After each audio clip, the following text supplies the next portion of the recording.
Welcome back to Yang Daily. I'll be your host, Alex Cheney, bringing you all the Yang news you need to live your life right. Sorry for being a day late on this one. Some errands got moved from Saturday to Friday and also resulted in the most bizarre car accident I have ever been privy to, in which my vehicle ended up hooked to a pellet stove in our garage. You would not believe how long that took to fix. Let's not talk about it. On to the show. Quick shout out to our Tier 3 patrons, Peter Park, Shay Meehan, and Nathan Stankowski, as well as all our other patrons. You keep us all informed and engaged. If any of you out there want to join these advocates of humanity first and independent journalism, head on over to patreon.com/yangdaily. It would only take a couple of bucks a month from each listener to keep this podcast and community going and growing into the future. Now on to the news. The SEC, that's the Securities and Exchange Commission that regulates the stock market, has announced that they are launching an investigation into the Wall Street Bets incident and the brokerages which banned buying of the related stocks. They were vague as to what the focus of the investigation will be, saying only that they are looking into the actions of the brokerages and manipulative trading and seek to protect retail investors from it. The concern of retail investors is that rules may be put in place to push them out of the market in order to protect the monopoly of institutional investors, as was done with high capital requirements for day trading. The hedge funds who shorted GME to an illegal extent will push the SEC to establish similar rules restricting the ability of less affluent investors from trading with borrowed money or stock options, which allow traders to make bets with much smaller investments. This would eliminate one of the last few remaining pathways for class mobility. History shows that even if the SEC punishes the market manipulation on the institutional side, it will be an inconsequential fine. We need to make a lot of reforms to criminal justice in this country. It cannot be law and order for the poor and soft reprimands for the rich. Those hedge funds that made illegal and irresponsible bets are already getting bailed out by other investment firms, by the way. Where are they when the little guy gets legitimately screwed? They're in the rear. Hopping over to the White House, Biden has elevated the federal chief science advisor position to a cabinet role. He nominated pioneer of genome sequencing Eric Lander. Biden has committed himself to bringing the scientific community in on all policy decisions, something that should have been done ages ago. Explains a lot. I'm liking what I'm seeing so far. If you're interested in who else he chooses for science roles, check the article in the links. A new working paper from researchers at Duke University found that counties with a moratorium on evictions reduced county-level infections nearly 4% and deaths by 11%, while policies preventing disconnection of utilities like water and electricity reduced infections by over 4% and deaths by over 7%. In some municipalities, utility cutoffs are a de facto eviction, as regulations may deem a building cut off from utilities as inhospitable. Homelessness or lack of access to utilities forces people to use the facilities of others, raising exposure to infection for both parties.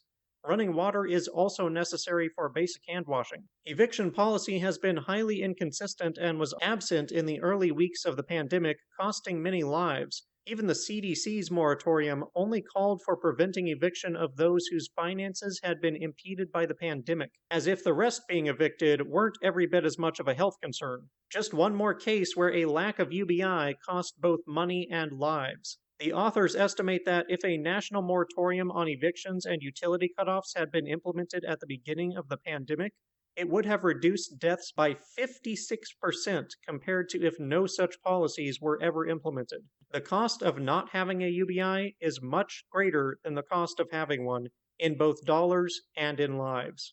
And not just during the pandemic, but at all times and in a plethora of ways. According to the Journal of American Medical Association, in 2010, there were 42 healthcare-related campaigns on GoFundMe seeking a collective $717,000. By 2018, that increased over 6.4 thousand times to 119,000 fundraisers seeking more than $4.6 billion.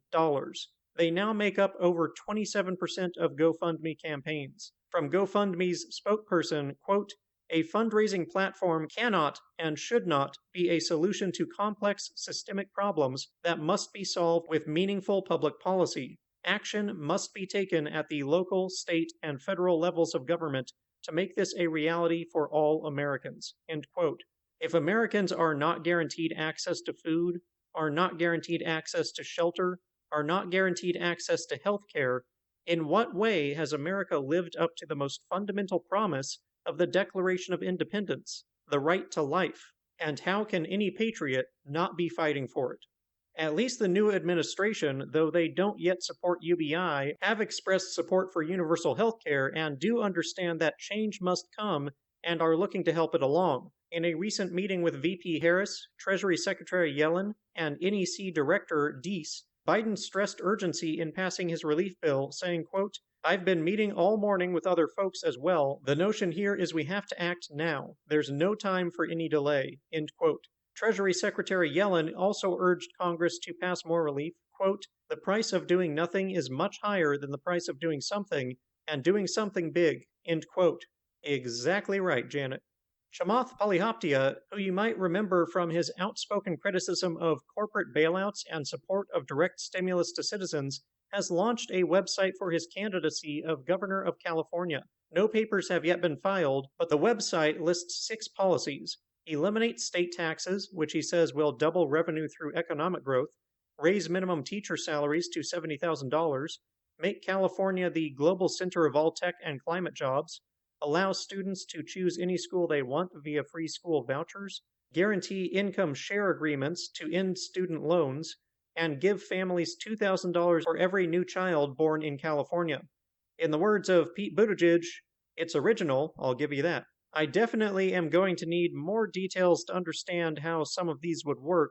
I have no idea how you run a state government without taxes. I have to assume he means only eliminating some taxes, probably income tax, and is saying the economic growth would increase revenue from the remaining taxes enough to double the overall revenue.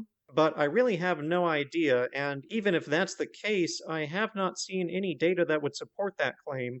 I'm pretty sure California already is the global center for tech and climate jobs. I don't understand if the school vouchers is a proposal for free college or what.